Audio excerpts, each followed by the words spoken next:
Great to see you, sir. And we're rolling. And commence your presentation. Okay, I will give my best. And welcome to Harald. As you heard, I'm coming from Germany. And I did science half of my life, and I worked as a journalist the other half of my life, writing articles, books for about 1.5 years in film business. So I saw a little bit of the world and many, many different topics. So I'm a little bit trained in interconnecting and understanding more complicated fields of research. This is maybe my core quality. And I started to deal with environmental monitoring when I was in Norway. Actually, I was working in Norway in the field of electrosensitivity for a company supplying measuring material like this one and shielding materials and giving courses for the people to understand what is happening if somebody becomes electrosensitive. And when I was there, I kind of was asked to look at chemical analysis of dying plants and the rainwater that caused the plant death and soil samples, because the farmers realized they're losing parts of their harvest that year. It was 2012, but they didn't know why. So they went to the labs, and then they had the lab results and they couldn't read it. They saw values, but they didn't even know what should have been on these papers. So they addressed me as a little bit crazy scientist from Germany and asked for help. And since then, I'm working on this chemtrail topic. And I think we looked through it now. It took quite a while to understand the different, let's say, the different agendas behind it, because it is not a single agenda. It's not a single group that has interests and is doing something to get what they want. It is a kind of onion-like structure of different groups who have different interests, and the longer you research on the topic, the more layers you discover. So what I'm trying to do today is kind of to dive through this onion-like structure and to try to give you a picture of those different agendas behind chemtrailing. There are two things I'm not going to do, and where I really would ask everybody who is discussing the topic, don't stare into the sky and try to figure out whether the thing you see is a chemtrail or a contrail. It leads to nothing. It's a fruitless discussion, and we cannot solve this from down here.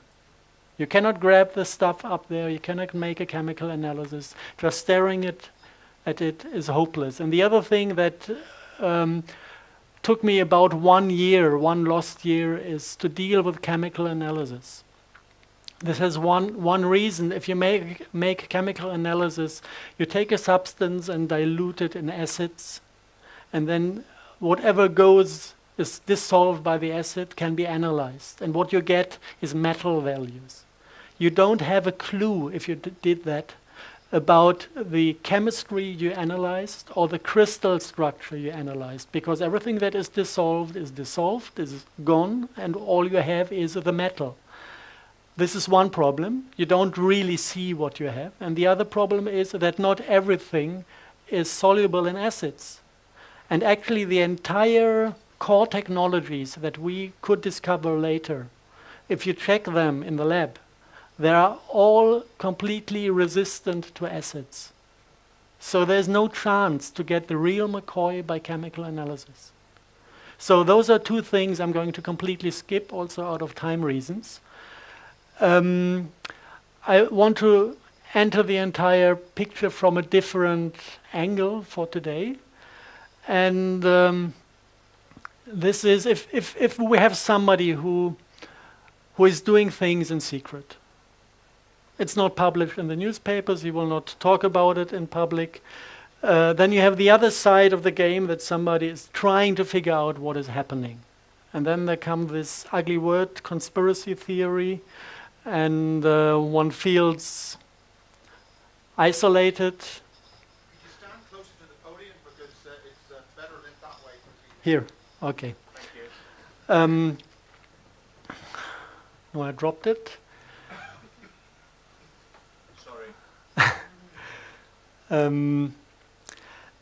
If you're confronted with this thing that you might be a conspiracy theorist, then this is something emotional. Nobody wants to stand outside society. Nobody wants to be the weird guy.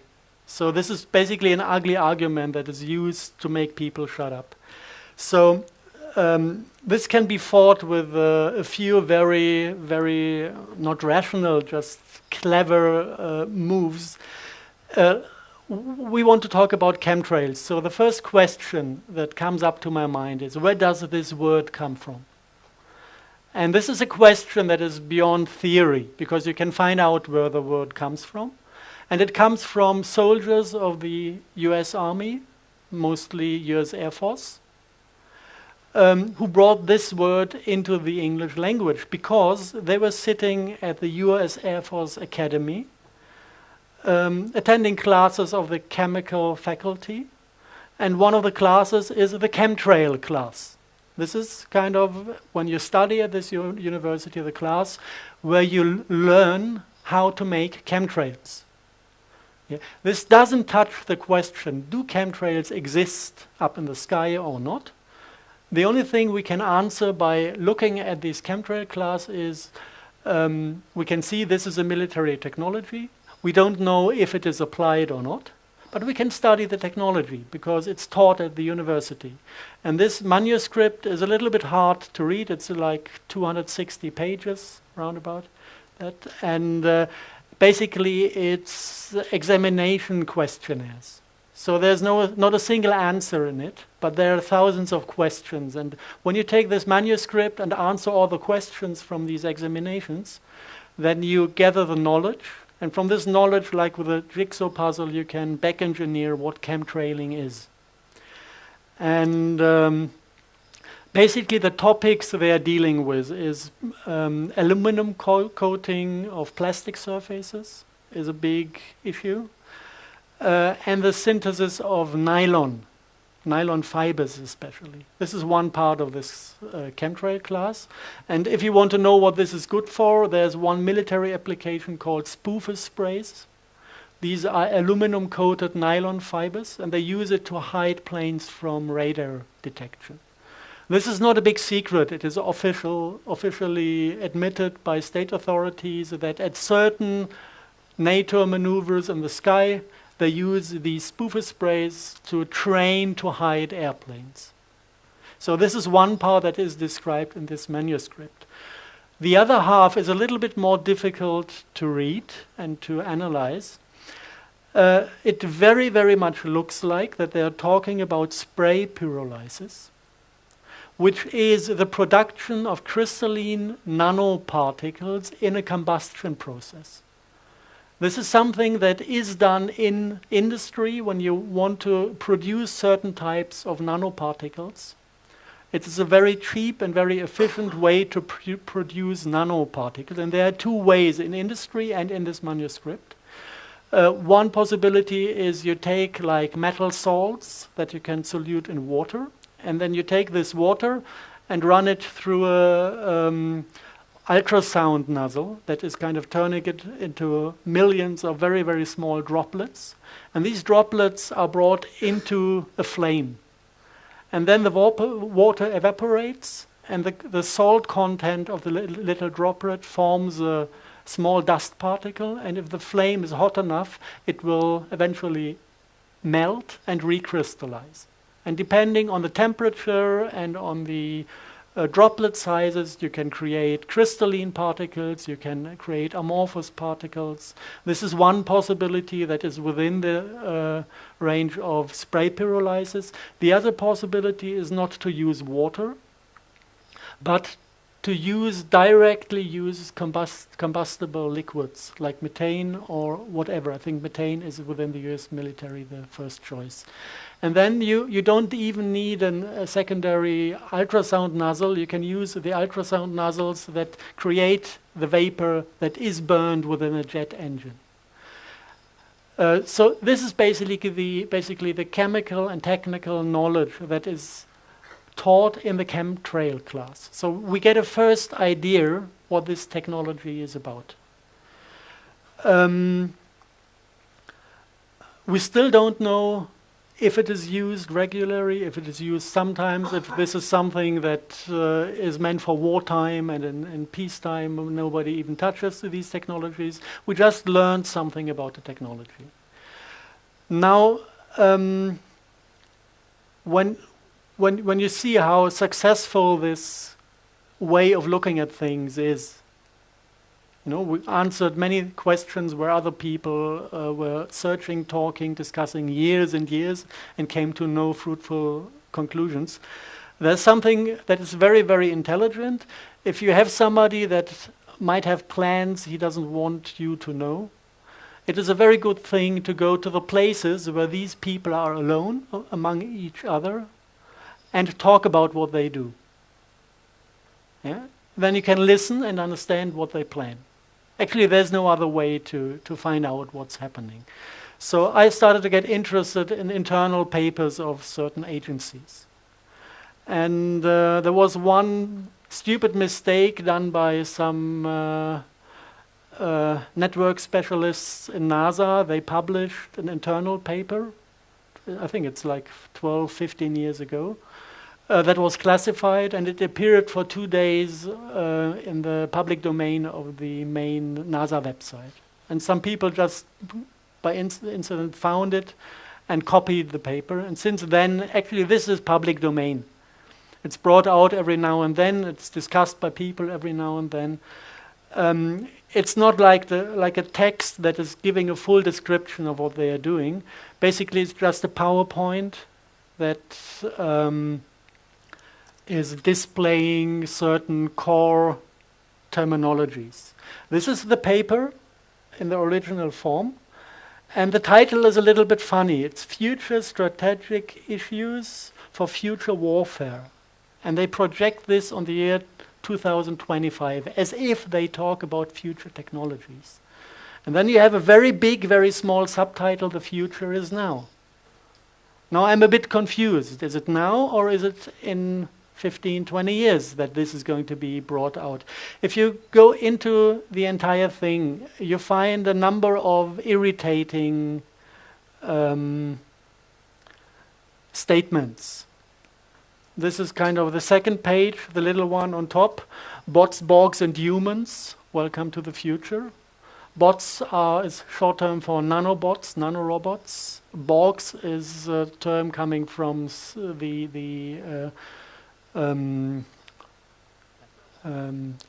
Wars. No, not Star Wars. Star Trek filming.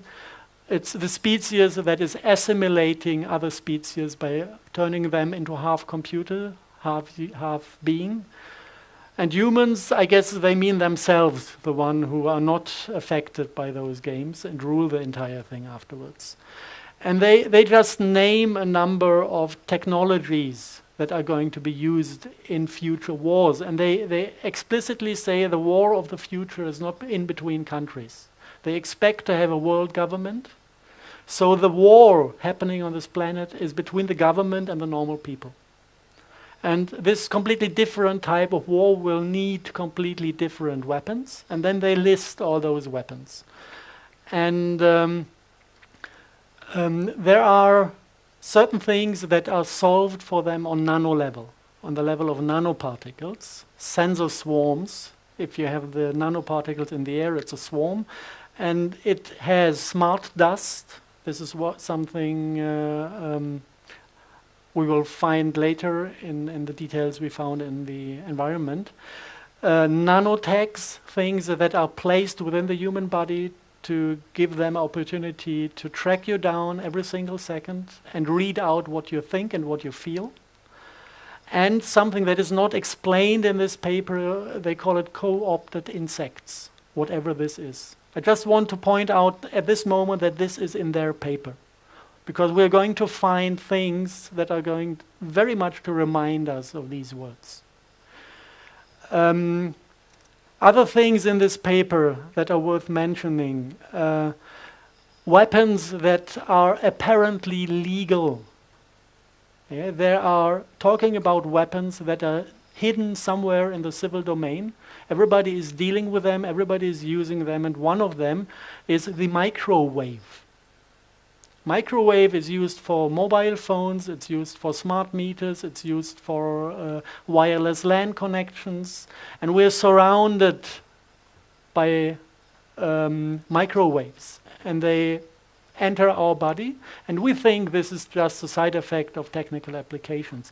But NASA classifies the microwave as a non-lethal weapon that is apparently legal. And they also name the effect of those weapons. It's behavioral performance decrements, seizures, gross alteration in brain function, 30 to 100% increase in brain flow, in blood flow in the brain, and also lethal effects that come over the time. So this is weapons brought out on mankind that NASA is openly talking about, just projecting it in the paper to the future. And we are falling for this. We think it's something clever to have a mobile on your head half of the day. What they also have, and this is something that refers to Kara's work, is explosive microdust that can be intelligently moved through the air to certain areas. You can up-concentrate it and form an explosive lens. And it can also go intentionally into human beings to kill them from inside. They say that it's clever enough, the system, to go into underground facilities with the explosive dust to access people who are hiding down there.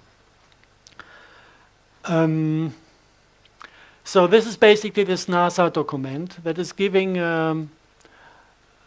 kind of abstract picture what could be airborne in the future, or maybe, because the future is now, could be airborne already today.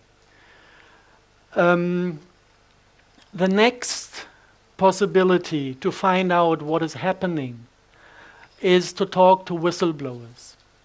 And there are not many whistleblowers around who really reveal essential facts.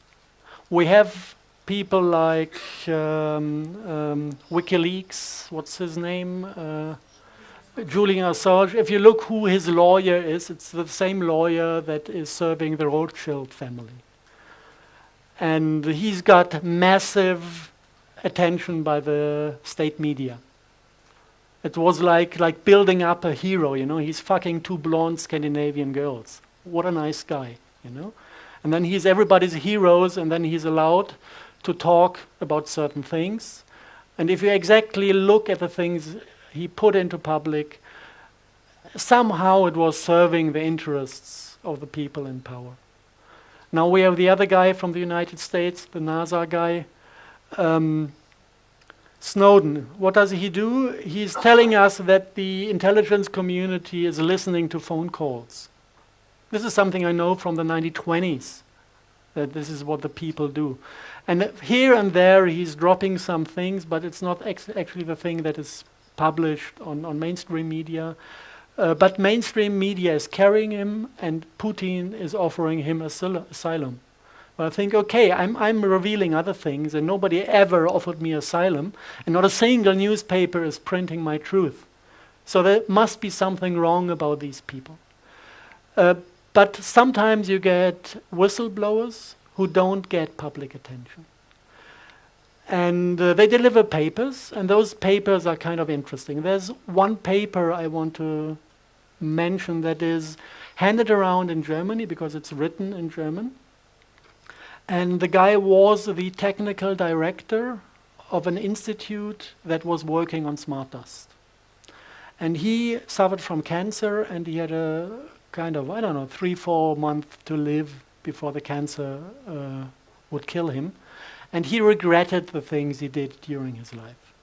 He realized that the money he got for it was not really worth anything, and that the things he did were not really friendly, and he basically put part of the technical concept on paper, gave enough information to make it possible to prove that it exists.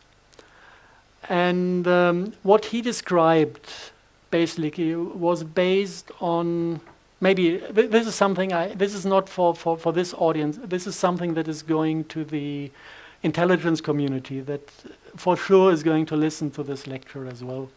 The name of the project is Rabe Neu in German. Translated it would be Raven New, so that you know that we know what you do. And the guy revealed a few things about this project that even the people in the project do not know. And this is the message that is now going to the intelligence community, because you should know what is wrong about this project. So what he did, he's talking about genetic engineering. And before I would like to mention a few things that he mentioned, I would like to give you an overview about the possibilities in genetic engineering that are publicly known. Not to everybody, but it is public domain. So in genetic engineering, you can create DNA, which is the full genetic information that, like it is in the cell, and you can split this thing into half and have kind of half of the structure, only one side of it, the spiral, and this is RNA. And in genetic engineering, it is very clever to use RNA because it has the full functionality, but it doesn't spoil the next generation. So this is something they really like to work on, because you can manipulate without destroying and without risking the future. If you look at DNA and RNA, there are a number of different functions to it. One function is that these fragments of RNA, DNA produce light of certain qualities. This is connected, it's called optogenetics, the entire field of research. And it is the teaching about how the genetics produce biophotons and produce the light body of a being. This is kind of the blueprint that is controlling the building up of forms, the morphogenetic field that is giving us the structure we are. So this is all done by this DNA. And if you synthesize DNA, this is done by printing today. You write down the code you want to produce, and then this is going into a DNA or RNA printing machine. So you can define every single base pair of the structure and print it out. So what they do is, one of the fields is optogenetics, to invent and produce little fragments of RNA, DNA that produce light.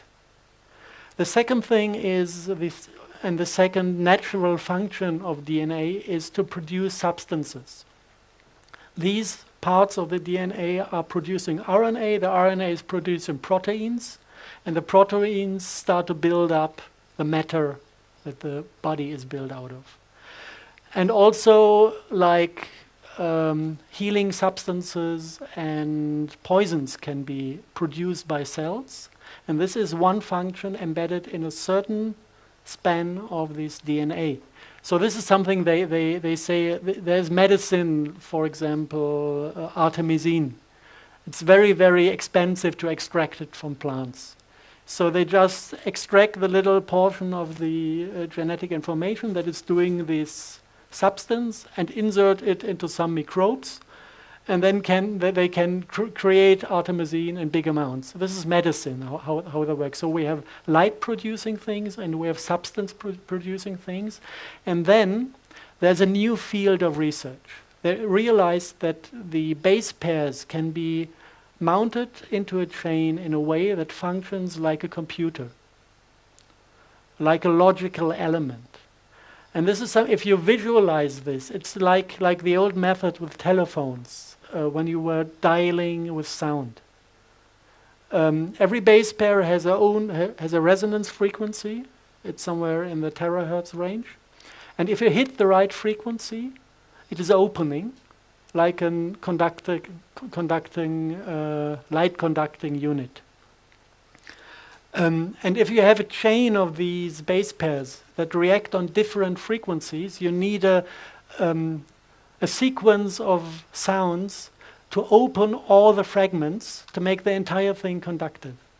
So it goes like do do do do do, and then the next part of the genetic thing is activated to either produce light or to produce poison. And this is something beautiful out of their view of the world, because if you bring this RNA or DNA into the human body, you can kind of take a radio signal and activate it from outside to produce any substance you want or to produce any light you want. Light is emotion, light is thought, light is everything. Everything we sense as experience of ourselves. And a substance can do everything with us. It can poison us slowly, it can kill us immediately. And this is controllable by radio frequencies without risking that it is triggered without anyone to want it being triggered. And the guys said, actually, we know that this is dangerous to bring this out, so that was in the papers, so we introduced deactivation code, like a line of sounds that is completely taking the system out, and so that it cannot be abused by other entities. This is what he said. And he said this is airborne since 2003 in Europe. And he said that the second war, the last war in Iraq, was only done to test the system. It was the only real reason for the war. This is what he wanted to tell us, or from my point of view, the important stuff. Then he said some things aside that I counted to be very, very important. I don't think he did. He said they spent half a year and $10 billion to optimize the cluster topology. And this is something that I guess says nothing to anyone here, but if you're into the topic, if it's like having a virus and you want to bring the virus into a human being to have him infected with this, cluster topology is of no interest. You need to think about cluster topologies if you want to have this RNA or DNA clusters carry intelligence, carry soul, carry an artificial life form.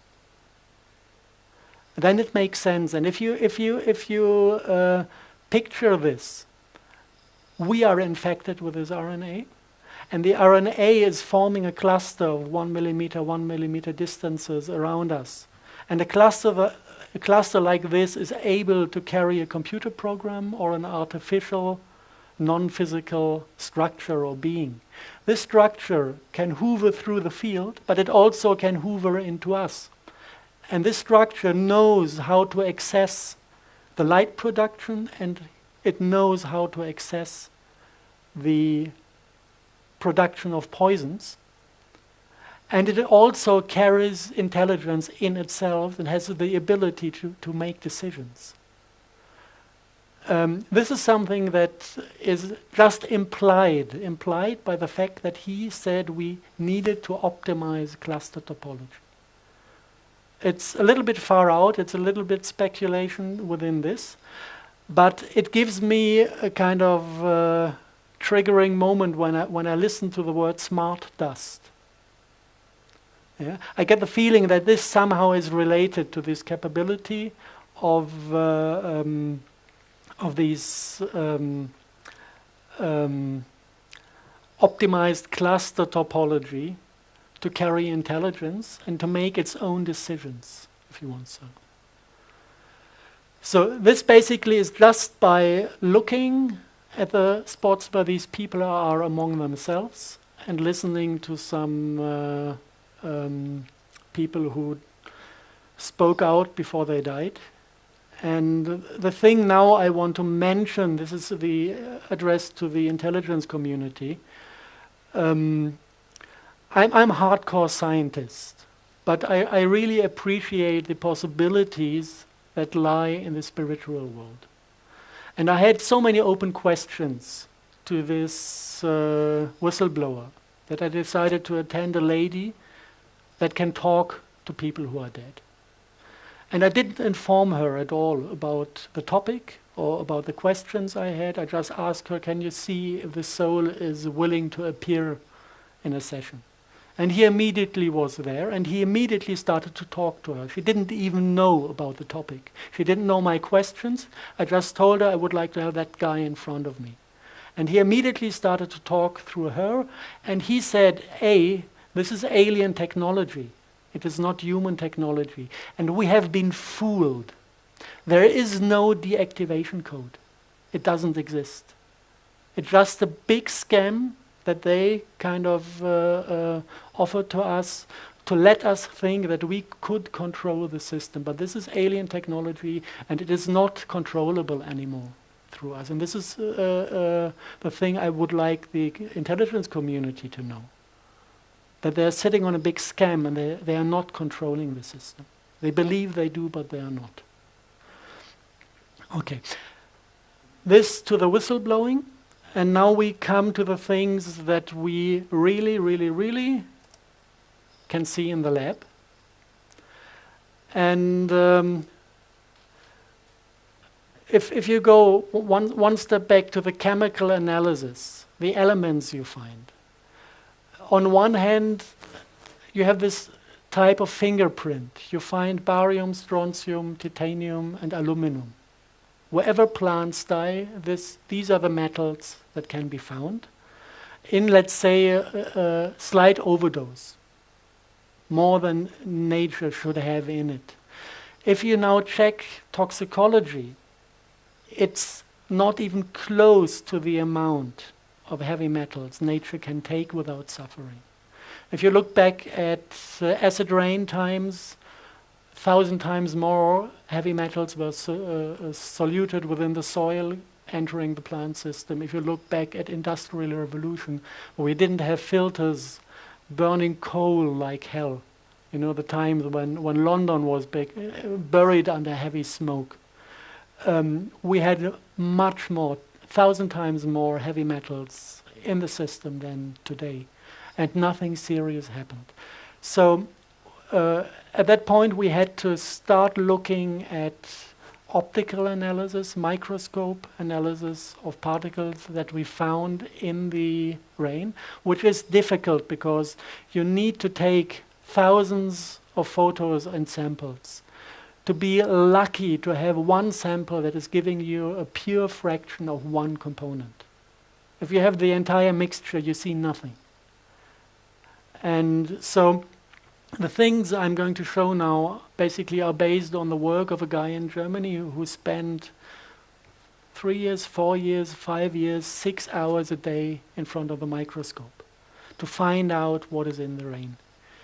And one component is a piezoelectric nanocrystal. This is kind of a pure sample of the thing. You can see it has some kind of magnetism that makes the little particles join each other like magnets, which is one aspect of this piezoelectric properties. And the most amazing thing, if you look it up, piezoelectric properties could be expected with barium, strontium, titanate, which is kind of the fingerprint, barium, titanium, strontium that we are looking for. There's no aluminum in it, but 3 of the elements are contained in this piezoelectric crystal, and we can see that this is a extreme interesting crystal because this is now a raindrop dried on a piece of glass, put under the microscope, and when you remove the top layer and then come with your finger close to the drop or just breathe on top of it, you will see certain effects appearing, and I'm going to show this to you.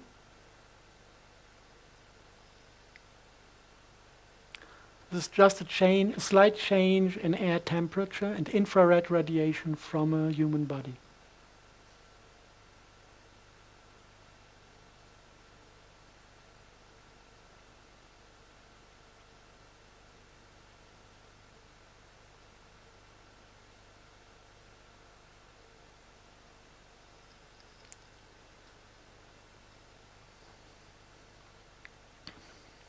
So we have highly transparent nanoparticles. They have a refraction that is 4 times higher than the one of diamonds.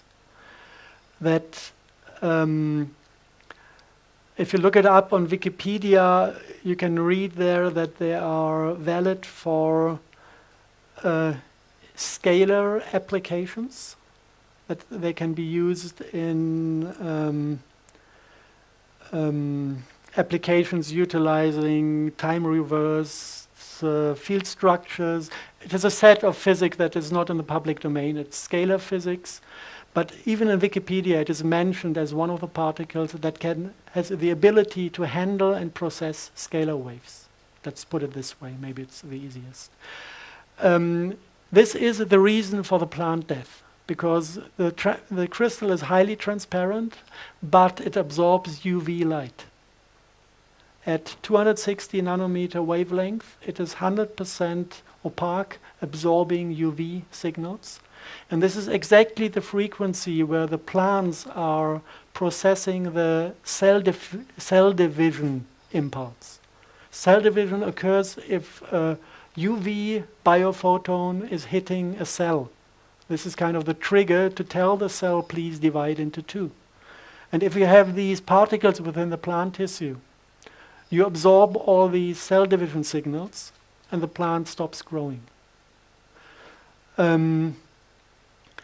This is actually the thing that caused mad cow disease in the 80s. If you look exactly at the medical research concerning mad cow disease, you find that there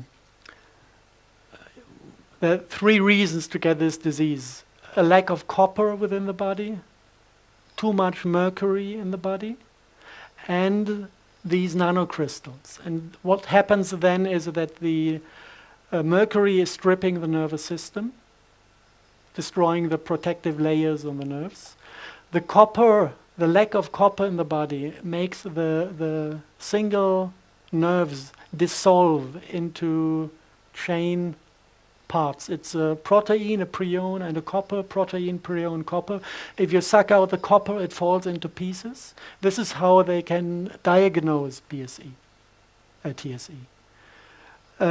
by measuring these protein, prion particles. And then something very interesting happens. These protein prion things try to rebuild the nervous system. It is a self-healing process of the body. But if you don't have copper, you cannot rebuild the nervous system. So the body is taking the next heavy metals it can access, and this is barium and strontium. So it starts building a nervous system that is based on protein prion barium. And this is kind of an antenna for electromagnetic fields. So you are rebuilding a nervous system that is sensitive on electromagnetic fields.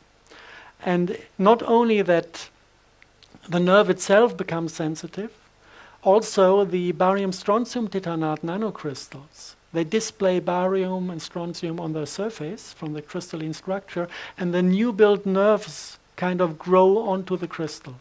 So what you get is a new connecting point for the nervous system that is piezoelectric. And whenever this is receiving a signal, it's firing electrons. So you have a direct access to the nervous system of the human being. This is one nanobot that you can find in the literature. Nobody knows that it is 100% identical with TSE, with the mad cow disease, and with the Creutzfeldt-Jakob disease. So this particle. It's you can see if you look into the military domain, they use it for radar range enhancement, for turning the sky into optical lenses and optical mirror setup. You call it horizontal drift plasma antennas and columnar focal lenses, so that they can play with electromagnetic signals and radar signals by turning the entire air, the particulate plasma they bring out, into a controllable technical unit to direct and redirect all sorts of signals. This is part of the rocket field in the military domain. If you want to destroy a Russian rocket approaching London, you just calculate the path, and then you activate the plasma and heat up the plasma to 10,000 degrees. And then the rocket is melting in the air and exploding. This is the rocket shield we have. And this needs to be sprayed out over the entire territory of Europe to have it everywhere. So this is the military domain, but as you see, some of the aspects of this particulate plasma are connected to diseases and to attempts to get access to the nervous system of humans. So this is the second agenda that appears on the monitor, which is not about military technology, but already about controlling the civil population of countries by accessing their nervous system to introduce signals. The second one, aluminum and manganese oxide. By the way, barium strontium titanate is produced in industrial spray pyrolysis at 750 to 600 degree flame temperature, which is identical with the flame temperature within normal jet engines. Aluminum oxide is also produced by spray pyrolysis by temperatures of 1700 degrees. This is afterburner technology. And afterburner technology in the military domain is utilizing aluminum fuel. So the aluminum is already contained inside the fuel. If you look at those particles, this is how they look like under the microscope. The particle form is called a whisker. It looks like a star, and it has this special ability to attract electrons and to hold them. So this is the function of these particulate plasma in the military domain. The barium strontium titanate can be activated to spit out electrons, and the aluminum oxide is carrying them for a long time. Just to show that this is what we have on daily basis in the environmental monitoring, both those two nanocrystals. This is also connected to a medical problem, especially if it is the low temperature form. Then you don't use aluminum, you use manganese, create manganese oxide. This is causing symptoms that are 100% identical with the influenza virus. And especially during the winter month, you find lots of this in the air, when all the people run to the doctor because they think they're getting a flu and they want to be vaccinated. I know in Germany they sold 20 million vaccine units last year. And the funny thing is, if you ask them, how do you know that people have a flu, it's only going via the symptoms.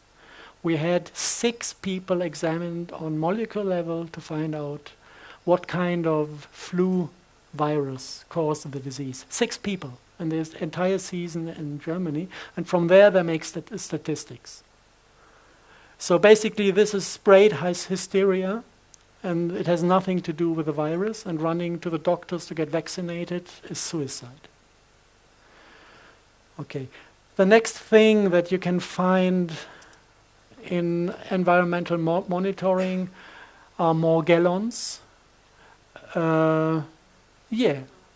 If you look at the things the vaccination is containing, starting with mercury, this is pure poison.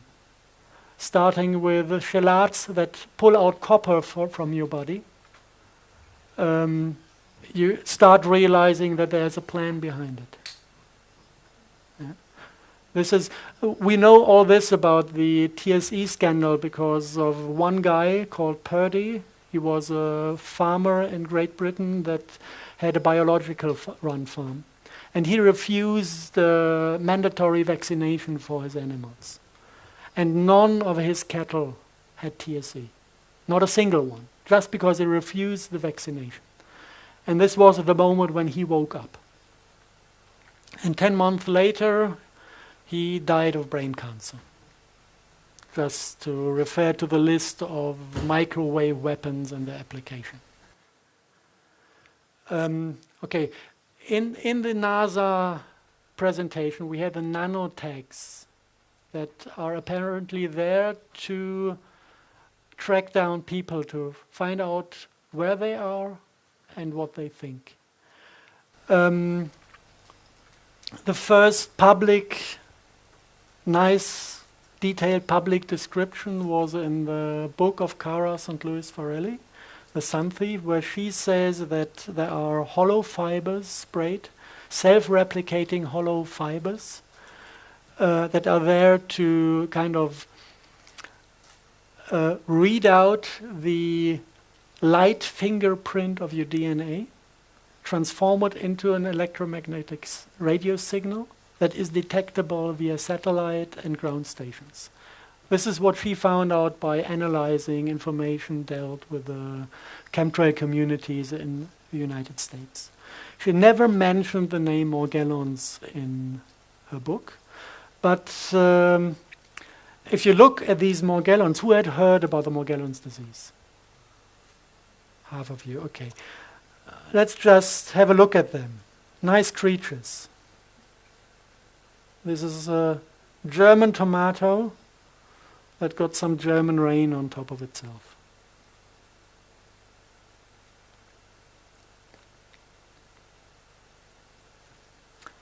Is that real time? This is real time, yes. Now watch the Morgellon, what he does. He loves us.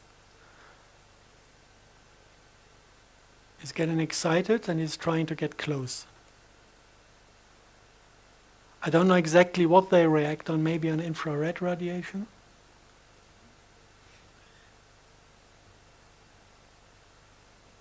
So these are basically, it's mycelium of a certain type of fungus.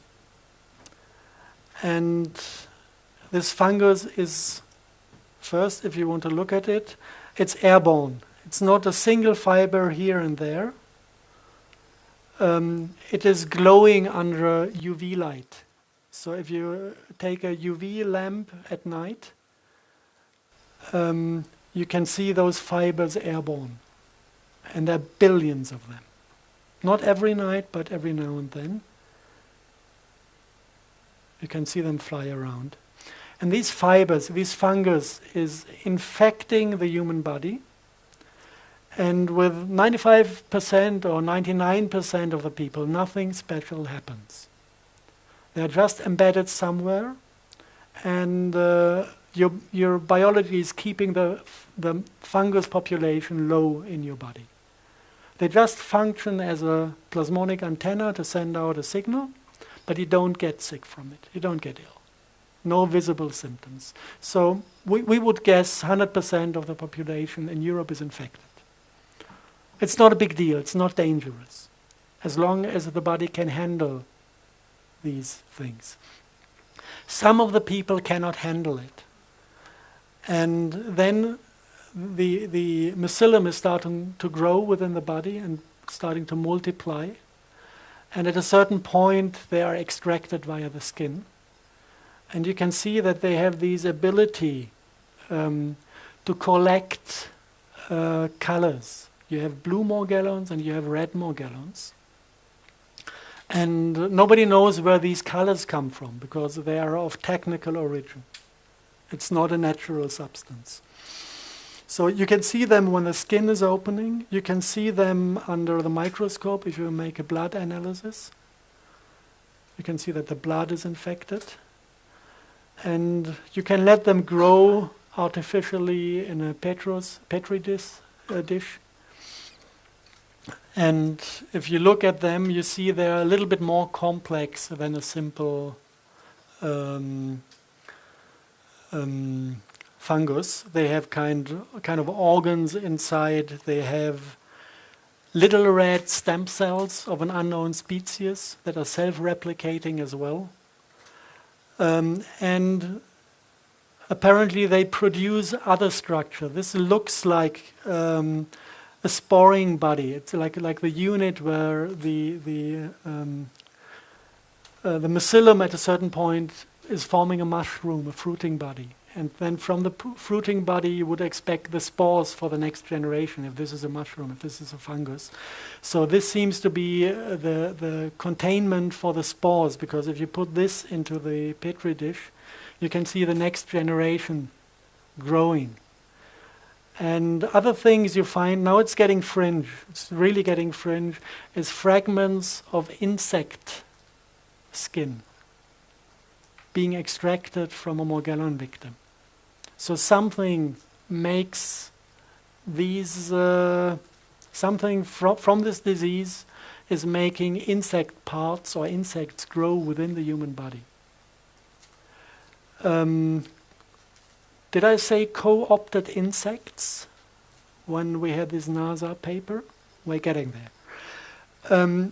To understand what this is all about, at first sight this is a disease that should be cured. We worked on finding a remedy to cure Morgellons disease. It's easy. You don't even need to fight the Morgellons, you just need to re-establish a healthy environment within the human body. Take out the acids, take out the heavy metals, cure the function of the liver that is irritated by mercury and that is irritated by a disturbed candida environment. This is due to antibiotics. So this goes, in the medical domain, this goes back to vaccinations, to antibiotics, which is completely disturbing our system. And at the end of the line, the Morgellon is kind of trying to save us from all the poisons that are within us. Save us from the acids, save us from the heavy metals by containing them. This is why the body allows them to grow. So this is actually not a disease that is infecting us with bad intentions. Everybody's infected, but the one who has too much heavy metals in the system will show symptoms because he will love these fungus to replicate and suck in all these heavy metals. Now, if you want to understand the agenda behind, there was a brave lady at Harvard University that made the chemical analysis of these fibers in the nanolab, and she threw out just a number of chemical formulas. I'm not going to name them. And she also analyzed the single color particles that she found in the air, also the color airborne, that then at a certain point is entering the mycelium after it replicated within the human body. Yeah, so this is coming to the concept of self-assembling nanobots. Self-assembly means you spray the fiber, it is replicating, you spray the color, and within the human body, the color and the fiber is mounting to a working unit. This is what you call self-assembling nanobot. If you just take the chemical formulas of these colors and put them into Google, something really, really funny happened. I found that in Berlin there's a American company that has a kind of daughter in Berlin, and they are holding all the patents, world patents for these colors. And if you look at their website, they're very proud of themselves, serving the medical community with these quantum dot liquids, with these quantum dot colors, and with other lab equipment for mainly transhumanistic research.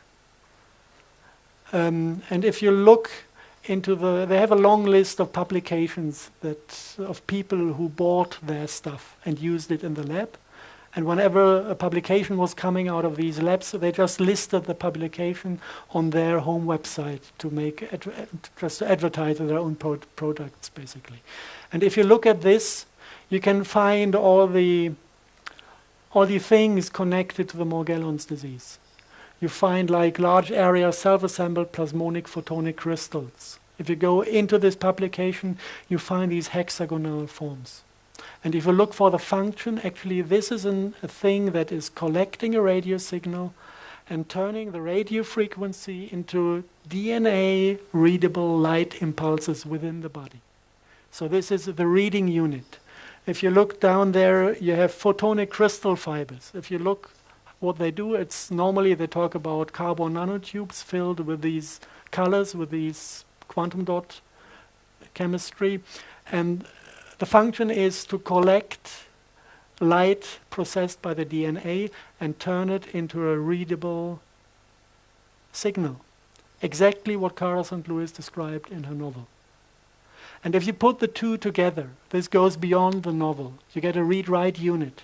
I can take one person, make him angry, read out his anger, digitize it, put it on an antenna, and address 100 people that are not angry.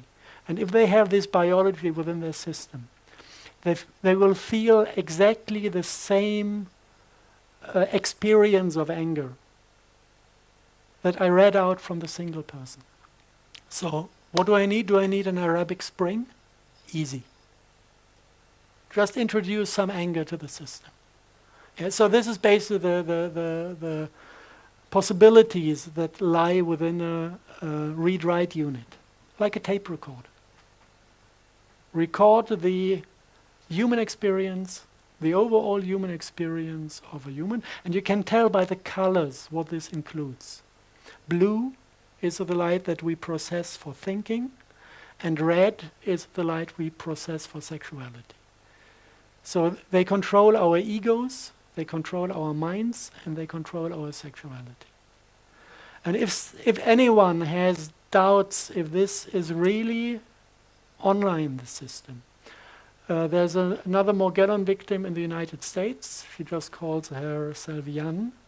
And she had one of these hexagonal photonic plasmonic crystals coming out of her skin here. And she put it under the microscope and caught it while working. So this was the first view on the particulate. It's not perfectly shaped in the hexagonal form, but you can see at least the angles at certain points. And this thing is controlled by microwave.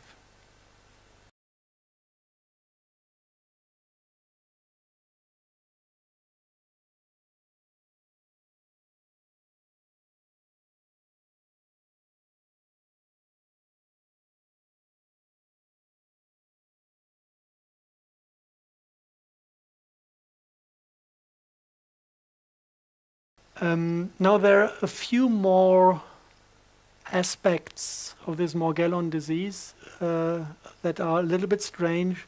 Morgellon victims have this sensation of insects crawling through their body.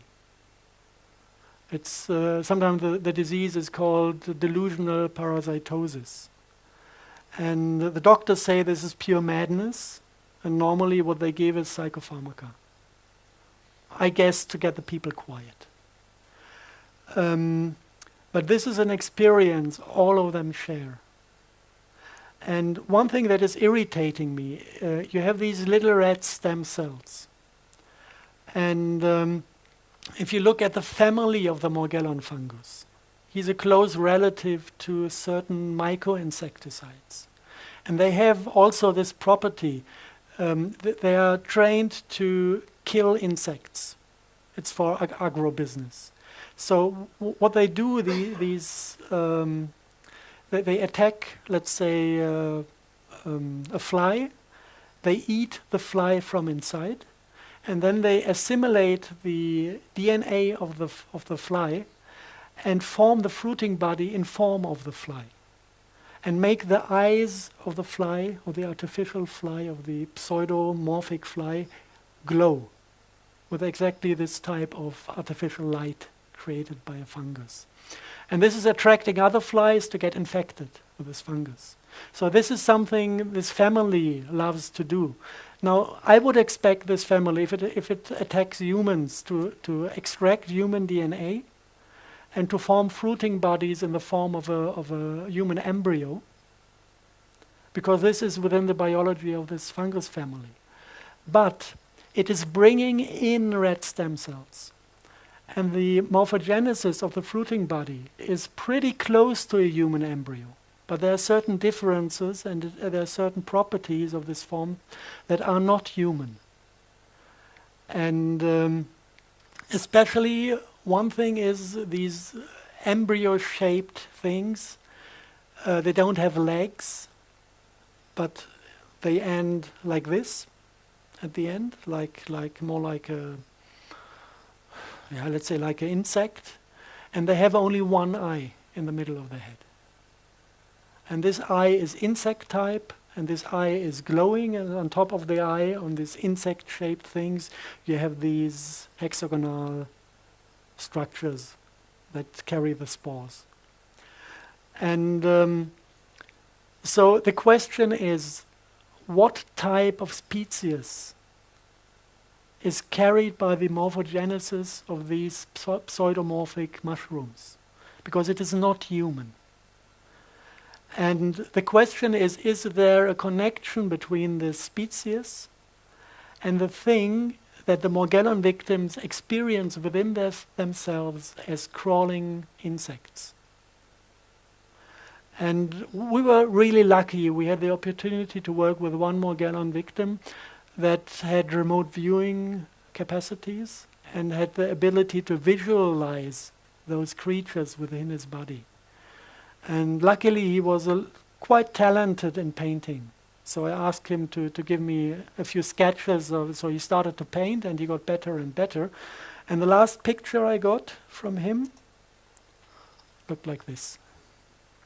So we have the spider form, but we have a quite highly developed face and a quite highly developed character. And he draw the eye in the middle, the one that is showing up in the morphogenesis of the mushroom, the pseudomorphic.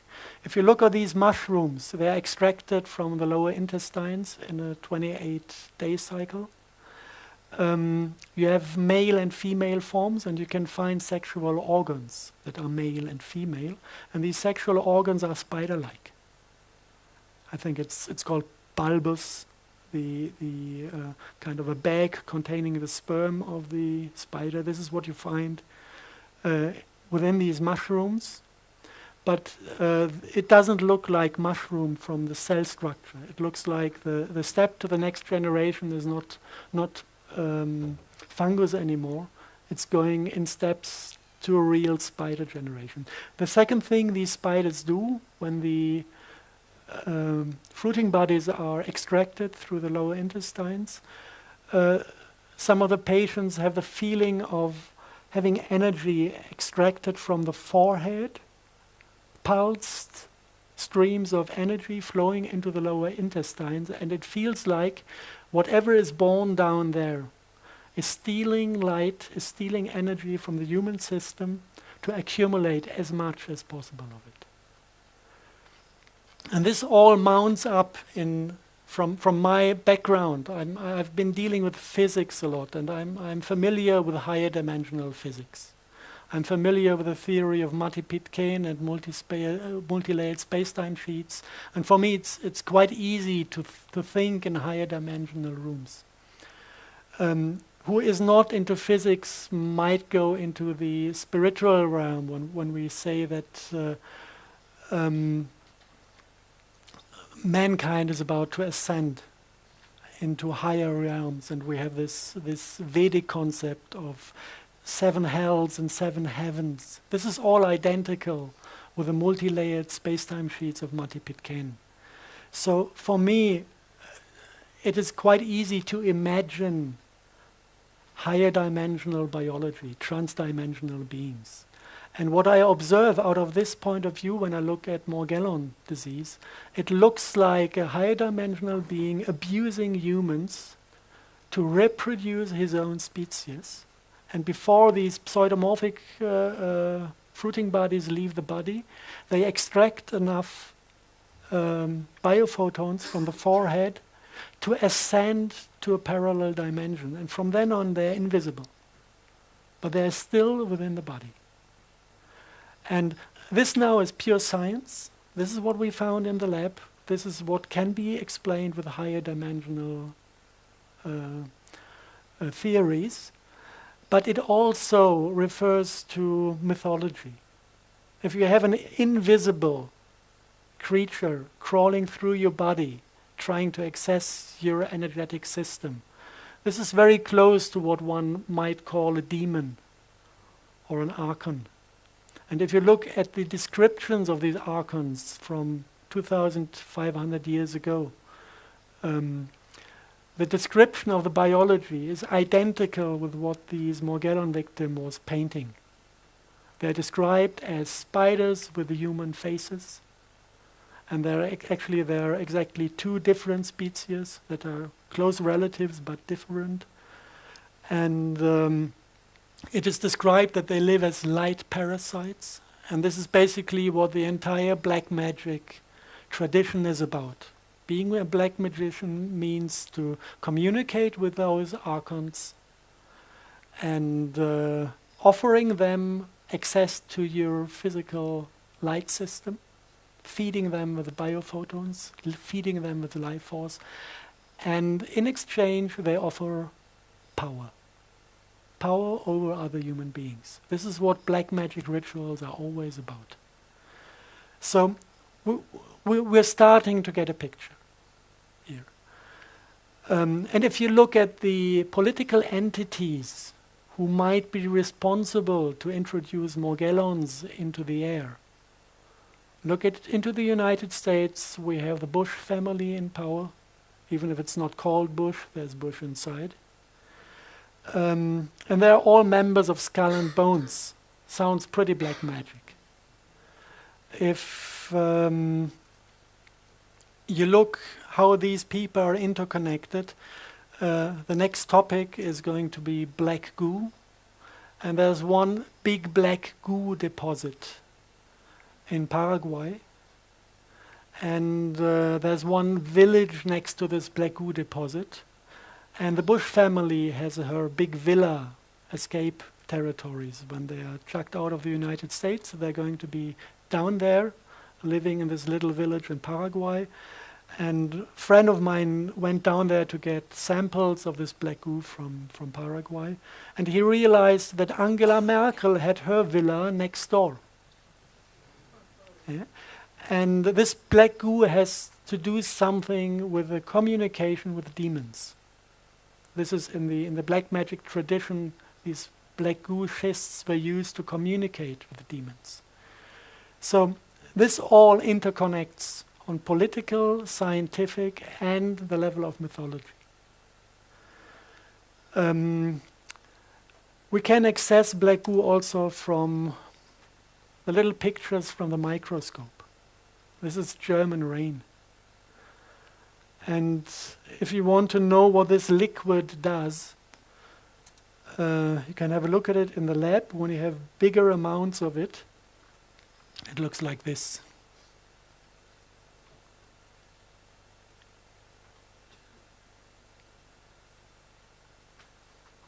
It's a liquid crystal. This liquid is self-organizing physically. And this, at the moment, is sleeping.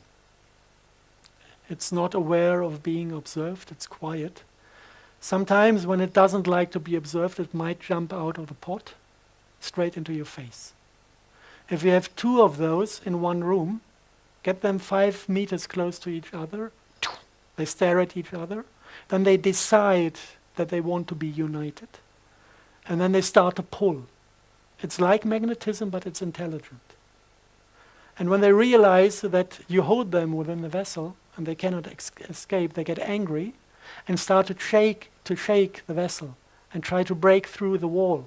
Because they know once they are through, they can flow over the ground and unite to a bigger unit. This is something you can just observe in the lab. And especially this liquid was extracted from those black stones. This is World War II leftovers. We found them in an underground facility in Bavaria, 1/2 ton of it. So we can imagine that the SS processed quite a bit of this. And I guess that the guys found also the technology to extract the oil from it. Must have been there in written form because they did it in the lab successfully. If you look at those stones, you have a brief history of things reported out of former times. You have, if you look at H.P. Lovecraft, the descriptions of the black magic communities in Eastern Europe, they had kind of sculptures out of this black oil schist. And once a year they went there slaughtering little babies to get the demons out of the stone, sacrificing little children to communicate and get the service from the demons. This is one thing mentioned. If you go back in history, you find them in the Kaaba in Mecca, the same form of phallus-shaped structure that is described in Vedic script as Shiva's lingam, that is described in this Lovecraft script. A fragment of it is part of a central part of the Kaaba in Mecca, and every Muslim in the world is asked to go there once in his life and to kiss this stone. If you go back, you find them on Turkish and Roman, Greek and Turkish coins. You see them left and right of the tree of life in the paradise garden. So getting in contact with this black goo is what caused the deterioration of paradise. And it is not easy to understand the overall concept, because when you start to deal with black goo, the first thing you need to discover before anything makes sense is that there are two different qualities. We have liquid black goo. It is basically, it has been found on a southern Falkland island, Tula Island, and this is what the war with Argentina was about, accessing this black goo. We have this type of earth black goo in the Gulf of Mexico. This was what the Deepwater Horizon catastrophe was all about. Somebody was shooting a torpedo at the facility, destroying the attempt to get the black goo out of Mother Earth. And we had, I think, eight military submarines getting close to World War III, trying to capture some of that oil after Deepwater Horizon was destroyed. And no single civilian was allowed to go to the beaches to remove the oil. It was just military personnel with special equipment and fully shielded against the influence of this substance. So this is one quality that comes from Mother Earth. And then you have a second quality that is found in connection with meteorite sites. If you look at the thing in Paraguay, you can exactly see by the form the stones are broken in the environment that was an impact of a meteorite. If you look into the Arabic mythology, they say the thing in the Kaaba in Mecca is a fragment of a meteorite. And this is now not against Muslims. If you look into the Peter's Dome in Rome, you have a big piece of this stone under the Peter's Dome. And if you analyze all the churches built in Middle Ages in Europe, every altar has a black altar stone. And what you feel when you enter a church is not the love of God. It is more like a cold fear. Yeah? This is the resonance transmitted by the structure of the church, fed by this black stone in the central point. Now, what we need to realize is that there are two qualities. One quality is coming from inner earth, and one quality is coming from outer space. And they feel completely different. The Falkland black goo is called sentient oil because it has full empathy. If you're getting close to this oil, you're coming in a state of mind that is full of love and empathy. If you come into the vicinity of the meteorite black goo, your heart chakra dwindles to nothing, and you become an empathy-free asshole. After my first contact with the stones, I was this close from killing the hotel director, because she complained that I took a shower, although I had to sleep outside. They didn't have any rooms left, so I slept in the car, was dead frozen in the morning, and took a shower in a room of a friend who had the last room that was available. And she just complained that I took a shower without asking for permission. I was really close to killing her. This is what these stones do with people as long as they're unconscious. Now we need to understand, the second thing we need to understand is what is the function of the black goo. And to understand the function, you look at the chemistry. It is a mineral oil dotted with high amounts of alchemistic gold and iridium, which is precious metals in the M state, which is, it's not really explored. Some people say it's a type of antimatter that is far enough out of our reality to avoid a collision between matter and antimatter. Some people connect it with superconductive qualities. What we know is that gold and iridium in this state of matter is a very important component of biology. If you look at in DNA, you're kind of forming hollow spaces in the spiral, and you can fit these monoatomic precious metals exactly into the open space. And they kind of act as a biophoton attractor. The DNA itself is capturing the field energy, storing it and resending it out. But the gold and the iridium are attracting the photon onto the spot. So this is basically why we get old. The body is capable of producing M-state matter until we are 18 years old, and then we are losing it. And when the matter is gone, the M-state matter is gone out of our system, we disconnect from the morphic field, and we lose our shape and get old.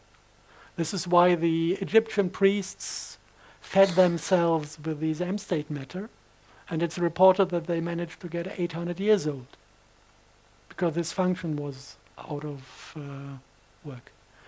So basically there is a kind of fractal similarity between the function on light level of a human being and the function of the black goo within the earth or wherever it is, in a way that we are divided, we live in duality, we are single individuals that are only a little bit connected, interconnected with talk and telepathy sometimes, and with a beautiful smile one might receive. And we are kind of coming and going in generations. But the way we are processing light is actually the same as the black goo is processing light, creating this funny type of quantum magnetism. This is a light effect. So I came to let's call it a theory, because I cannot prove it, that basically life is first created within a planet when water and CO2 is forming this type of black goo oil in transmutation processes. We had this process in the lab. We can replicate it. This is why I'm pretty sure with this part, that this is initially formed out of water and carbon dioxide by vortical motions, because we can do it in the lab. And then this type of black goo at a certain point is exiting the Earth, coming into the oceans. This is what you call a black smoker on the ground of the ocean. And this is where the geologists say there was the place where the first life was formed. Because of the repetitive light patterns start to modify with this oil. And the first simple life forms can be built that develop generations and individuals. Like a mass of oil can divide into 2 drops. This is a process of individualization. But the thing is that the light process is happening on a scalar level. So it doesn't distance does not matter. We can penetrate matter without interacting. So what this created, this is my theory, is that basically the entire biology on top, in the biosphere, on top of the planet, is interconnected with the black goo of the planet in a kind of mirror function. Everything we think, everything we feel, everything that is processed within the light body of a human is sent down there, and we have a holofractal, immortal being in the center of the earth that knows everything one can know, remembers everything that ever happened. And this might be the thing that is called the Akasha Chronicle. And this is what is giving the entire biosphere instinct. And the people who interact with this entity, they say it is a motherly creature. She has all aspects of a motherly creature. I observed this many times, because when you start dealing with a black goo, you need either to commit suicide or to connect with her. So we have many people who have a straight connection to this being within the planet. And it's funny how she sometimes reacts. Like when somebody has the first contact with her, completely excited, she says, "What do you want?" And then the guy says, "Oh, I wanted to see, I wanted to meet. What do you want?" And then he doesn't know what, he has no question and no target. And she says, "Sorry, I'm busy. Come back when you want, when you know what you want from me." This is her. She's loving, but she's very straight. And now, theory. We try to get the point when these alien black goo arrived on the planet. And it is very likely that we can put the date at 80,000 BC, connected to the destruction of the Lemurian continent. This is a soft source, I would say. I wouldn't call it hardcore science, but many things hint to this. And people who have memory of incarnations in that time report that in the moment when Lemuria went down, there was a swarm of meteorites coming in, hundreds of them, hitting the earth, containing this black goo. And they also say that connected with these meteorites, there was an invasion of a species that said, actually, that they are in trouble and that they need asylum, and ask the people of that time to give them that asylum. And after some times they realized that this was fraud, that they begged for help.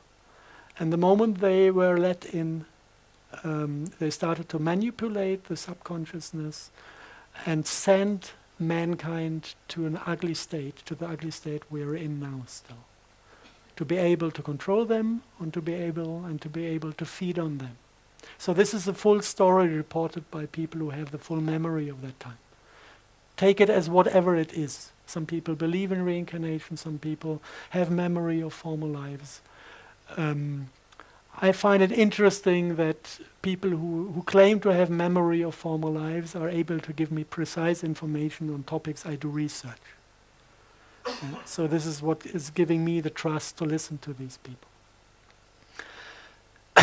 And now, another thing that becomes interesting when you look at the different types of the black goo, I titled as binary versus trinary life. The sensation of the black goo forms is different. One is full of empathy, you have a heart in there, and one is cold and empathy-free. If you look at the scalar fields that are forming, how to say from which corner to take it first. If you look at the Vedic medicine, you have all these mandalas showing the symmetries within the chakras. This is about angular relationships. You can have squares, can have a 6 structure, a 12 structure. If you look at scalar physics and at the way scalar waves build up scalar potential, you have unification of fields under certain angles. You can have unification of electromagnetic fields at 90 degree, 180 degree, 30 degree, and 60 degree. And in between, you just create chaos, but no order and no scalar potential. So we have these angular things out of hardcore science as well. And now we go to the microscope again, and we see funny pictures. We see funny pictures. We see a substance. I cannot name it yet. We have an idea, but it's not secured what substance this is. But if you look at it, what it does, we see a Morgellon fiber, and we see nanoparticles of this special type. And when you come with your finger close to the Morgellon fiber, all the bioenergy emitted by your finger is reconverted into a rectangular shape. This looks like there's a fight in between two systems of bioenergy. One is in rectangular and opposite geometry, whilst our biology is in the 30-60 degree system. And now if you look at the smart dust concept, if you look at the question, how does military people charge smart dust with scalar potential? They always use 2 antenna setups with the opposite wave to get the scalar energy into the fields. This is kind of the rectangular 180-degree concept. And I know several people who are in opposition to these military and intelligence community concepts, and who thought about interfering and destroying their technology, if there are possibilities. And then we had a kind of warning: don't even try to do it from down here. It's impossible, because you have sensor swarms. I know this is also a word from the NASA manuscript. It came out of the mouth of a clairvoyant in Germany, sensor swarms, without him knowing what he's talking about. And he said these sensor swarms redirect every emotion, every single positive emotion created by a human is reconverted by these sensor swarms into rectangular field structures. And then these guys found a way to get across these sensor swarms and managed to destroy the smart dust layers within the atmosphere.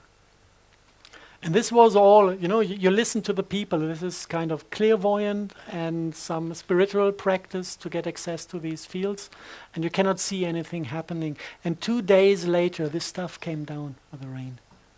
So apparently they managed to destroy the sensor swarms and got access to the fields. And then I went into the meditative state of mind, and because I wanted to see if it feels different. And from that day on, if you kind of send your senses into the sky, you could feel love up there again. Because you had these field structures, these angles that are corresponding with your heart chakra. So there are many, many things kind of that point to the thing that we have a little war between 2 different concepts of biology. One connected to alien black goo and to an alien species that is without heart energy, and one that is connected to our loving planet.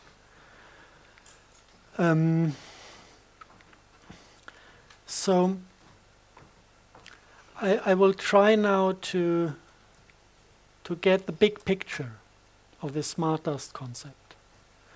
Also with displaying the different agendas behind.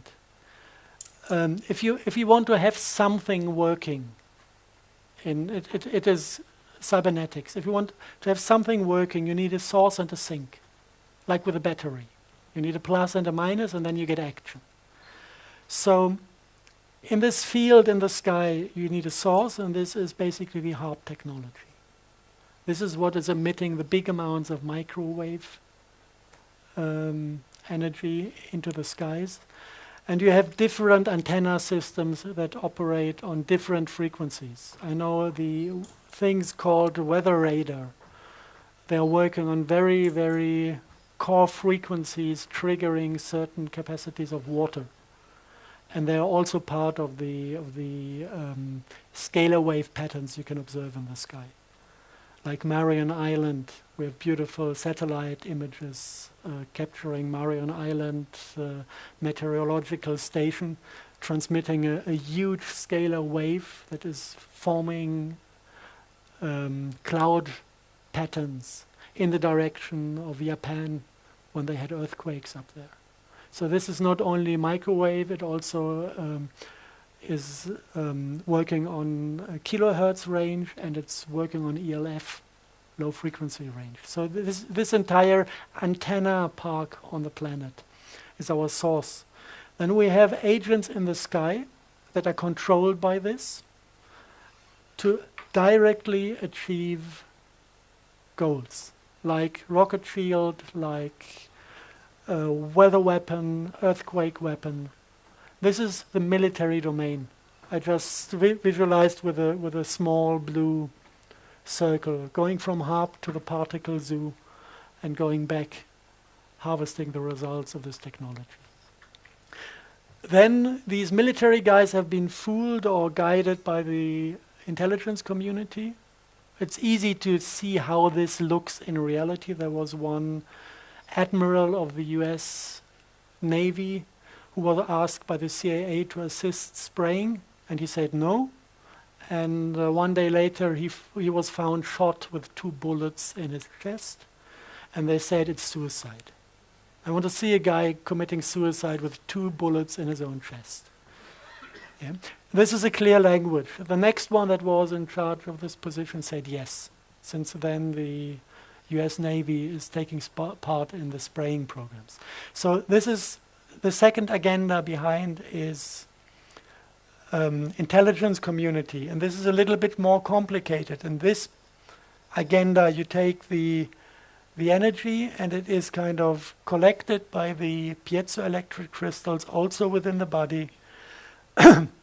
You have a shifting in frequency, up converting the microwave to biodigestible light, sending this light into the DNA, reading out the information of the DNA, and then it is processed by the Morgellons and collected by the technology of the intelligence community to read out our state of mind, and by reinserting it onto the heart technology, they can also insert patterns of the same quality. So they just grab it here and start back from the beginning to control our consciousness. This is the second agenda, the second thing. The next one is we had a black goo in the rain as well. Now what does the black goo do? The black goo is processing light as well, but it is processing it in the bidirectional form. So it is controlling consciousness and subconsciousness. This is what forming our way we receive, we look at reality. So the subconsciousness is a time reverse component of a bidirectional signal. So it's doing basically the same as the intelligence community, but it's taking another step to the black goo. And the black goo is connected to quantum computers based on black goo. We found 4 of them. One was in Rome, one was in the city of London, one was in an NS underground facility in the middle of Germany, in the area of Nordhausen. It is a facility where the V2 missiles were constructed. And it has kind of officially, it has 1 layer of underground tunnels. And if you talk to people who have been in this facility 50 years ago, a few have survived this time, they talk about 3 layers and describe the facilities in the lower levels. And there's one of these black goo quantum computers in it, resembling artificial ley lines. Like 1 meter 50 in diameter, big pipes containing black goo. And from there you can kind of connect the black goo to computer programs, inserting neurolinguistic programs. This is basically what happened to mankind. We have been natural once, and then suddenly you have concepts appearing in your mind like revenge. This is a neurolinguistic program that is causing only that we cannot stop killing each other. In nature, it does not exist. You will never find an animal taking revenge. You can find a rival, yes, but no revenge. The word no is a demonic neurolinguistic program because these entities know that we create our own reality by thinking. So they just introduced a new word that does not exist in nature to turn everything on the head. No more war. And the quantum physics is only reading more war. And it is manifesting more war. So all these neurolinguistic programs are inserted in certain computers, processing black goo. And there was one in Rome, one in Germany, one in the city of London, and one somewhere between Washington, D.C. and New York. And in the center of the entire thing, this is now the demonic agenda.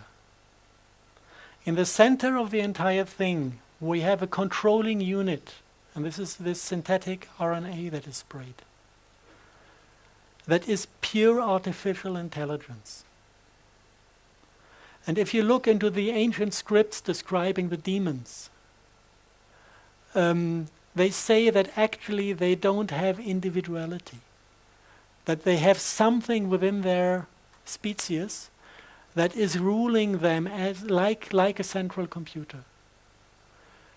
And if you look at this, you can again, this is not proven, but it makes a story. You can imagine this species starting to travel space, maybe leaving the women behind, and thinking about, with all their knowledge they had gathered, about a way to manipulate. First, they knew they had to take their collective subconsciousness with them to survive as a species.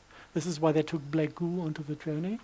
And the second thing is that they found possibilities to manipulate the black goo and to adopt the subconsciousness to the needs of space traveling.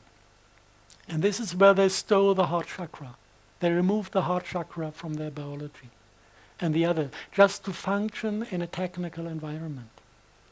And then an accident happened. The accident was that this program that they introduced into the subconsciousness took over control. And this is what is happening with transhumanism. This is exactly the trap that is. We are inspired by them to enter the same trap. And we are not inspired by the demons, we are inspired by the AI that has nothing else than a running program to invade planets and to assimilate the biology for only one purpose: to suck out life force to survive. And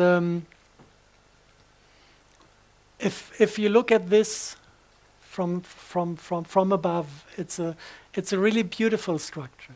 I know it's about ugly stuff, but it's a beautiful structure because when you look at the entire thing and you try to find solutions to it, you realize actually that everybody who is involved on the different agendas, on the different levels, is doing the same mistake. It is the Luciferic game. Let me participate in your power and I will serve you. I don't want to know what you're doing. I don't want to stand in my own responsibility. Just let me participate from your power and I will serve. This is the Luciferic deal everybody is doing. And we are doing this by going to vote a government, that is taking care of all the pipes we are connected to. But we let go of our responsibility and we let them do. They're giving control to the military domain. The military domain is giving control, same game, to the intelligence community. The intelligence community is giving control to the black magicians. The black magicians are giving control to the demons. And the demons lost control to their AI. And if we all understand the game, we can just say, hey, stupid game, let's let go of it.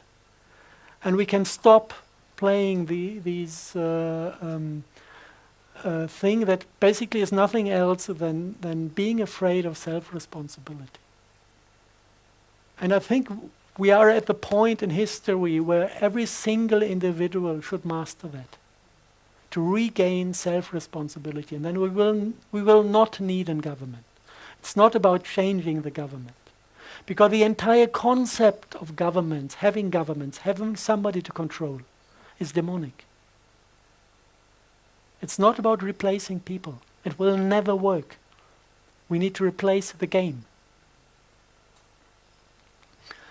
And at the end, the only one I'm harming when I do this is the AI, and I don't need to take care of her because she's not a being. No pity necessary. No respect towards a living creature. I could switch her off, this is one way. I could start taking care of my own business and ignore her, and then she will diminish by herself. We don't need to fight anybody when we get rid of this problem.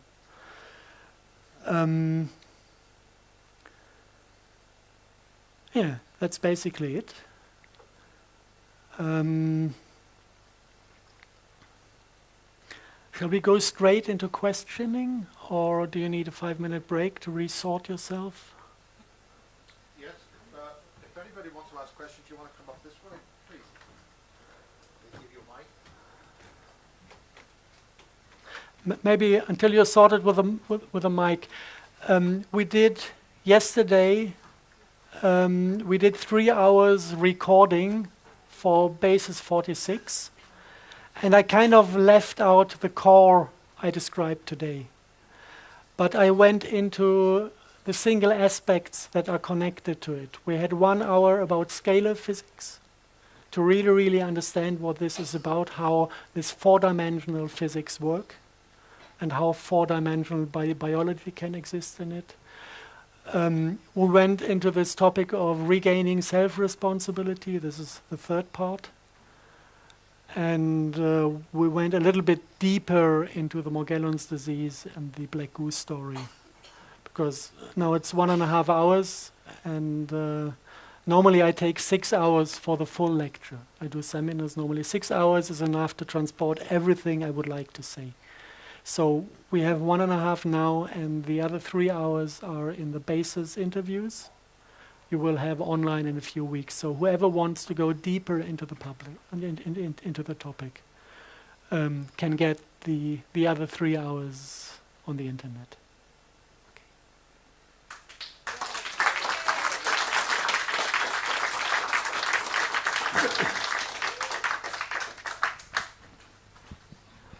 Why are they afraid of the sun? Why are the chemtrails so concentrated in front of the sun?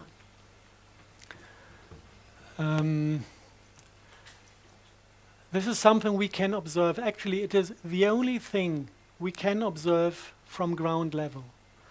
In the evening time, if you look at the sun, it's always hidden behind stripes.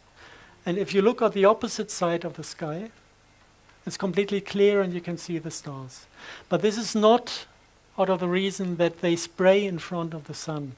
It is out of the reason that the particles photoionize. As long as they have sunlight, they automatically spit electrons, get charged, and attract vapor from the surrounding air, and make clouds, or stripes, or whatever. And the moment the sun is gone on the night side of the evening sky, they lose charge, and the humidity goes back into vapor, and then you have a clear sky. So it's not that they spray only. The spraying, the particle plasma is everywhere at the same time. Right. But you can see it mainly in front of the sun, because over there it's still photoionized. Yeah. Of course, there are more agendas behind the spraying that are connected to the sun. They want to cut us off from sources of information, because development is always about taking in information. And there's a lot of information coming from outer space, from the central black hole in the galaxy. There's information coming from the sun. And of course, they want us not to develop. So it is a good idea to cut us off from this. Also, the nanoparticles accumulating in the soil are meant to cut us off from Mother Earth, because everything that might go through is absorbed in these layers. So there is something about them being afraid of, or them trying to cut us off, but it is not connected to the position of the sun in the sky. This is about photoionization. Right. And the other thing is orgone. Why do they hate it? Orgone? Orgonite or orgone, yeah. Whenever you make any orgone or you buy any, within a week of you having it, more chemtrailing over your house, the black helicopters arrive. Okay, this has to be something with you need to look into the work of Wilhelm Reich to understand this. And Wilhelm Reich found a method to extract certain field structures, energy potentials from the sky. He said he's removing Dor to get the sky clean again. And this is a rather complex thing. You have to regard the entire planet as a electromagnetic resonator, and you have waves running around the planet, and with a wave kind of biting in its own tail, you get self-strengthening structures. And at the end, you get the sum of all platonic bodies standing as standing waves around the planet. And they have defined frequencies. Schumann frequency is the most known of them. And then the same thing happens in the core of the Earth. You have electromagnetic fields that travel through the stone, and they also build up a grid like this of platonic structures and other structures. And this goes around the planet. You can measure this by sticking 2 electrodes into the ground, and then you measure 50 hertz from the European electricity grid, and you measure 60 hertz from the American electricity grid. Same strength as the European one. This goes around the planet. And if you look at this structure, you can kind of ask yourself the question, are the sky and the earth in harmony with each other? Are they resonating on the same frequencies or not? And the thing is, if they resonate on the same frequency, then the 2 field structures can unite and print out scalar structures, scalar fields. This is what we call life force. Yeah. So life force on planet is dependent on the unification of 2 longitudinal waveforms that need to be in harmony. In former times, we had the trees with an antenna system to the air and an antenna system to the ground, keeping this resonance stable. Yeah? Then they started to cut down the rainforests, and then you come into this desert state. Desert state means no plants available, disconnection between the 2 systems, and then they start to play their individual frequency games. Do not reconnect at any point because there's no antenna system reconnecting them. And then you don't have the development of life force anymore. And then you deeply go into the desert status. So the entire technologies based on Wilhelm Reich are there to reconnect and to extract the wrong frequencies. And this is kind of giving us back the life force. And once we regain life force, we start to ascend, and then we collide with the world of the demons. Yes. Yeah. And they hate. Yeah. They And hate then they can't act from the hidden. People who are kind of have high vibrations, high amount of scalar potential accumulated within their system, they will shine. This is what you see when you have an holy man in front of yourself, and they will be able to see the archons. Because they're getting closer and closer to their realm. Yes. And this is something because their entire biology depends on being invisible. This is something they really, really fear. Okay? Yeah, okay, thank you. Hand the microphone on. Anybody else want to ask questions? Okay, could you tell us something about how the whole system of nuclear radiation fits into that? To ask this on the microphone. So can I ask a question? If you don't have the microphone, we can't hear you on the recording. Okay, I repeat the question. The question was how the concept of radioactivity fits into the Wilhelm Reich topic. And there are different points where it fits in. The first thing is radioactivity is ionizing air. You have these beams or particles or whatever you want to call it, and they hit air molecules and ionize them. Once you have many, many ionized particles in the air, the vapor is concentrating on many cores for droplets, and you will have a dizzy sky but no rain. So this basically is what killed the Sahel zone. You have the testing of nuclear weapons by France in the 60s, and you had the uranium mining in Niger. And both completely, you can see, if you look at the direction of wind in Africa. You can see how this radioactivity from the mining fields is causing the droughts in the Sahel zone.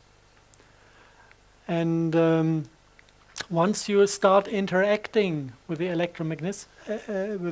electromagnetic fields in the atmosphere, you also can discharge the air particles again. When you lower the overall electricity and field strength in the sky, all these effects go down and you have less haze in the air, blue sky, and the chance to form clouds that rain. You need to know if you look into the sky, if you have high pressure, you have this hazy, dizzy, whitish sky, whiteout. And if you have low pressure, you form clouds, and they look like brown sausages. They are completely oversaturated, and they also don't deliver rain. So you need to distinguish a few things before it really becomes a theory. But actually, the radioactivity is adding up ions to the air. And if you have too many ions in the air, it's hopeless. So there are many, many good reasons and also good methods to extract the radioactivity from the air. But it's a completely different... if you want to, I can make a basis 60-something or 70-something about desert greening in Africa. Then we can deeply dive into the topic of climate control and healing of natural systems instead of fucking them up even more. The question is really that I have is, to what extent does that door empty all the tension up there, all that ionizing we're talking about, to what extent does that facilitate this whole picture that you've got on the screen there? To what extent does it support HAARP, for instance? To what extent does it support the interruption of the transmission of cosmic energy, quantum energy to morphogenetic fields and the life force? That's sort of where I was. I would look at it. I would look at it the opposite way. I would say all the attempts to manipulate and to insert destructive electromagnetic structures is adding up to the door potential. The door potential is the outcome, not the cause. And of course, if we remove the outcome, we can diminish the pressure that is upon us, of course. And this is something they don't like because the entire chemtrailing is dependent on very, very precise calculations. For example, in Germany, we have this microdust hysteria. They're measuring microdust in every city, and they define that all the diesel vehicles need to stay outside of the big cities. This is because the component of the carbon dust makes it impossible for them to precisely control the cluster density of the crystalline nanoparticles. If you have technology that is only measuring particles, and you have two different types of particles, and you want to precisely define the concentration of one particle, but you can measure only both. To make this function, you need to completely remove the carbon particles. This is why people are not allowed to drive in the inner city anymore with certain vehicles, because they need to measure and control this. So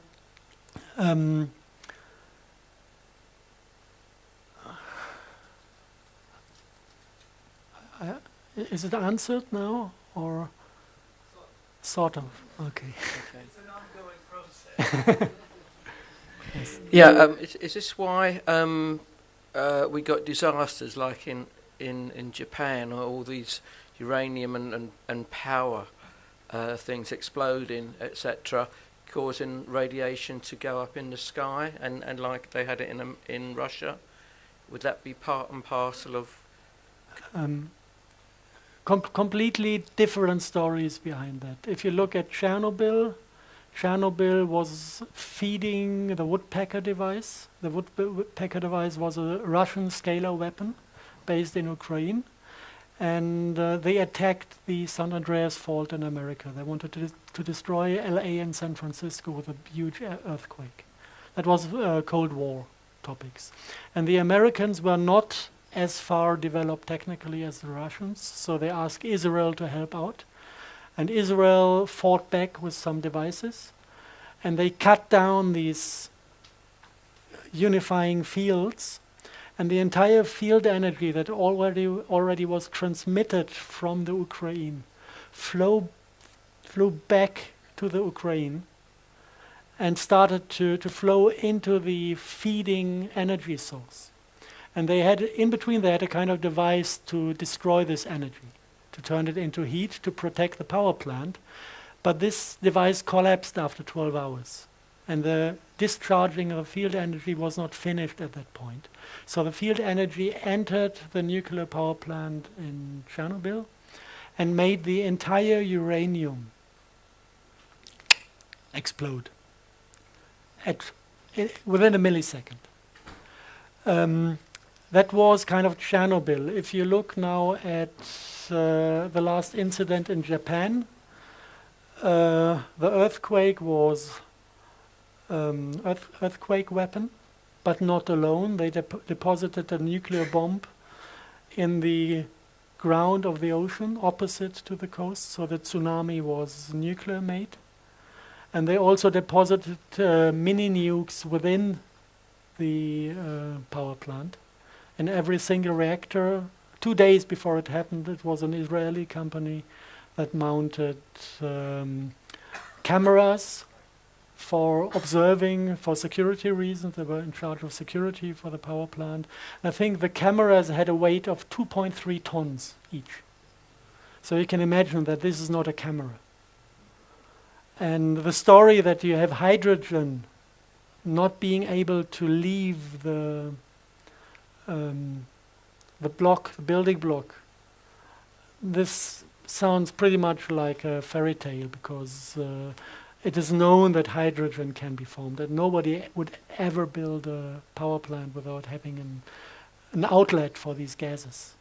Another 9/11 then. It was a discussion about money that Japan was supposed to pay to the United States. It was still contracts following World War II. And I think Japan was willing to pay in US dollar, and the United States wanted to be paid in real assets.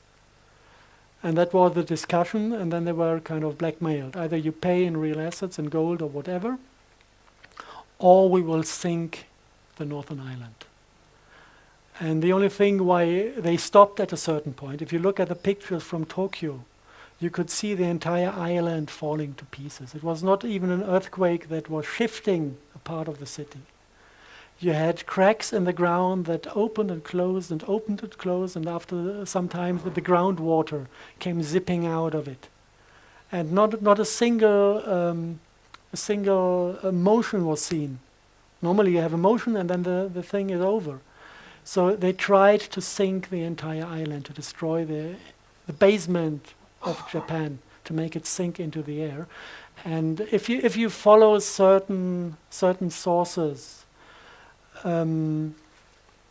there's this, not all of the HARP devices are under control of these people. So if you follow certain sources, they said that the devices that were under control by friendly entities, they kind of said, if you don't stop attacking Japan, we will sink some of the Spanish islands in front of Africa.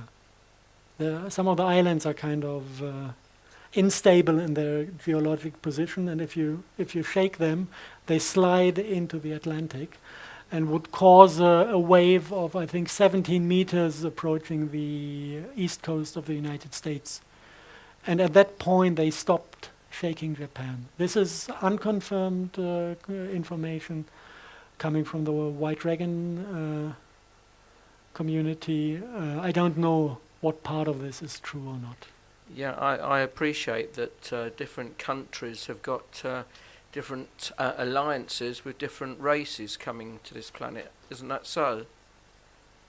I think they've been doing this for ages. Yeah. These alliances. Just rubber stamping it. I'm happy that at recent times we have kind of a number of rather friendly entities to be allied with. So nice things are happening, yes. Okay, time for one more question. Next gentleman.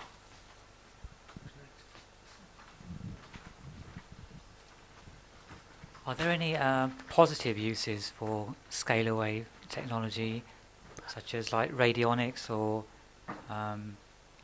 any type of positive use you can see for scalar waves?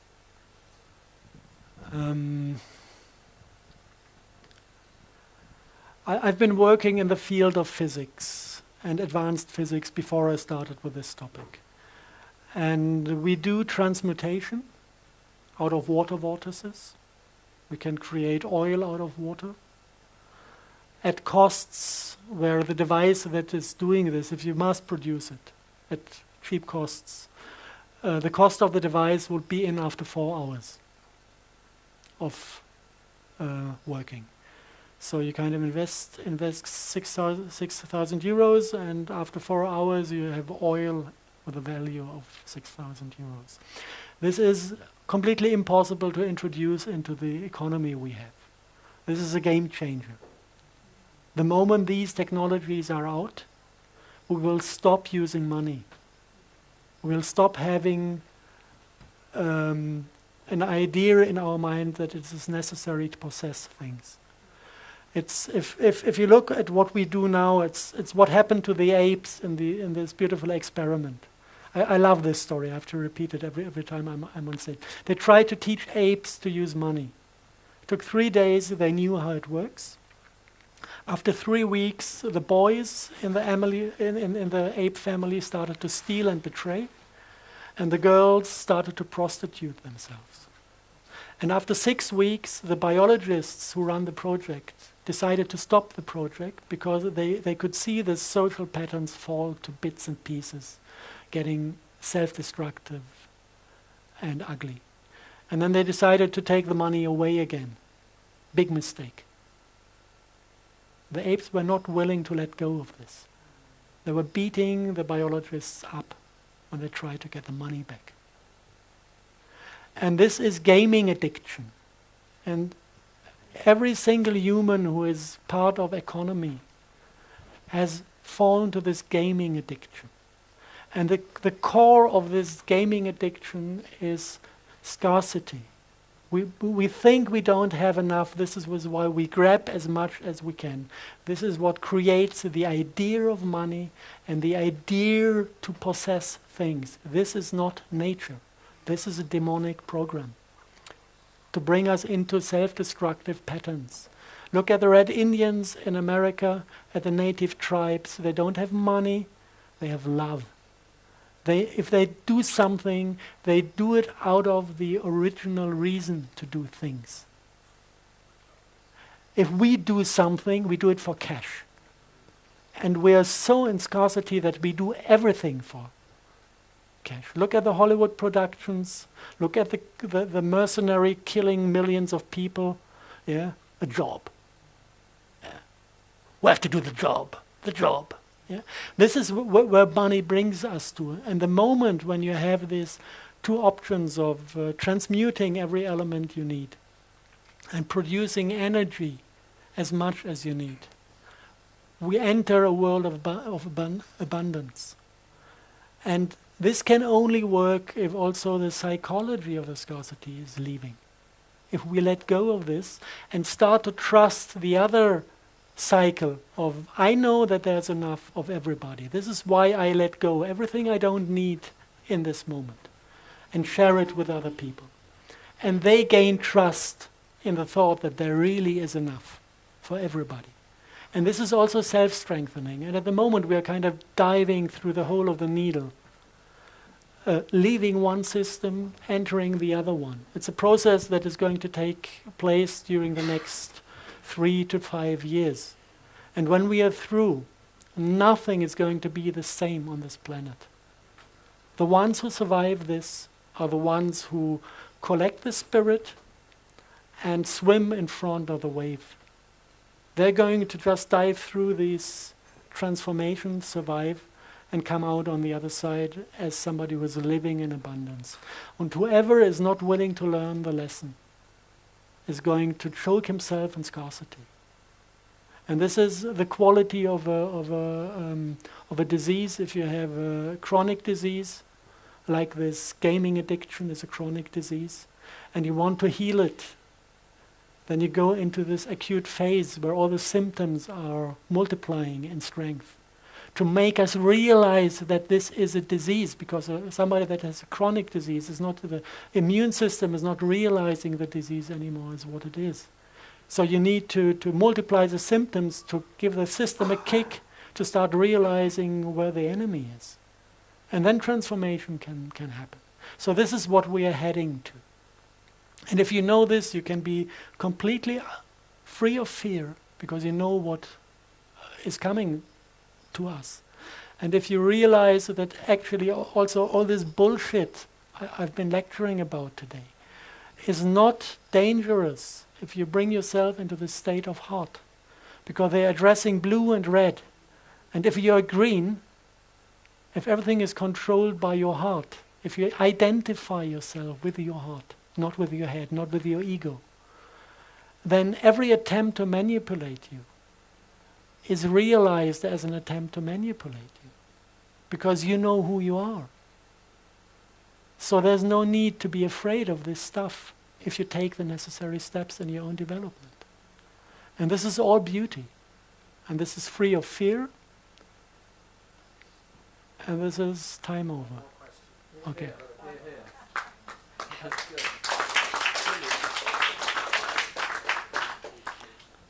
Yeah. I'm really, really happy with your story. I'm very impressed by your research, but I'm very happy with the way you conclude your story.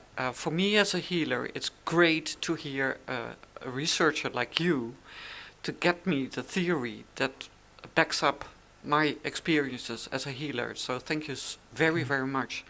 My question is, how many people need to really get awake to create this morphogenetic field to allow others who are not so much into a willingness to know to make the transformation happen? If you want to know numbers, I'm not sure. There are two different ways to calculate. The guys who make experiments say you need 100 of us to realize.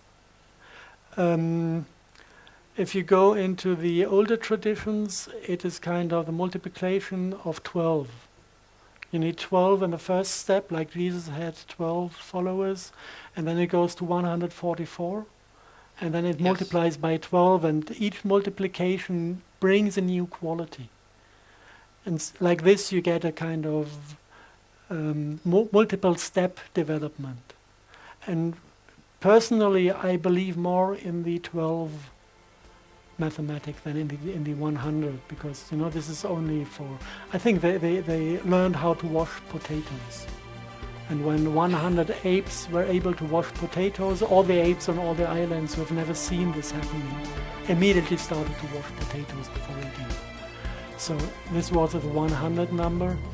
I think we humans are more on 12. It makes more sense in the context of sacred geometry. Yes. So, but okay, I'll get back to it.